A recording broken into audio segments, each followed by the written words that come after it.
Kollywood sweet couple Jayam Ravi Aarti విడాకుల విషయంలో జయం రవి అధికారికంగా ప్రకటిస్తూ తమ ప్రైవేట్ లైఫ్ ని డిస్టర్బ్ చేయొద్దని మరీ చెప్పాడు. ఆ వెంటనే ఆయన భార్య ఆర్తి తమకు చెప్పకుండా రవి ఎలా విడాకుల విషయాన్ని అనౌన్స్ చేస్తారు? తాను జయం రవితో మాట్లాడాలని చూసినా తనకు అవకాశం ఇవ్వడం లేదంటూ సోషల్ మీడియా వేదికగా సంచలన కామెంట్స్ చేసింది.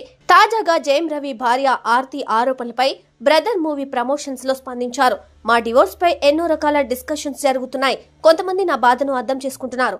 మరికొంతమంది అంటే వినయం విధేయత లేని వాళ్ళు నన్ను నా పర్సనల్ లైఫ్ ని విమర్శించడమే పనిగా పెట్టుకుంటున్నారు. నా దగ్గర పూర్తి ఆధారాలు ఉన్నాయి. నేను కోర్టులో నిరూపించుకుంటాను.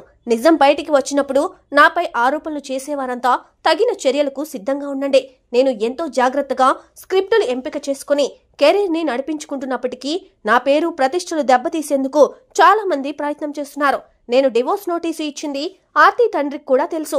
అంతేకాదు మా విడాకుల గురించి ఇరు కుటుంబాల పెద్దలు కూర్చొని చర్చించుకున్నారు. నేను అందుబాటులో లేను. వారికి తెలియకుండా విడాకుల విషయం ప్రకటించానని ఎలా చెబుతారు? నా పెద్ద కొడుకు అర్నవ్ బర్త్డే సెలబ్రేషన్స్ కు జూన్లో నేను చెన్నైలోనే ఉన్నాను. నా పెద్ద కొడుకుకు విడాకుల విషయం తెలుసు. అర్నవ్ నేను ఆర్తి కలిసి ఉండాలనేది వాడి కోరిక అంటూ జయం రవి ఆర్తి ఆరోపణలపై క్లారిటీ ఇచ్చారు.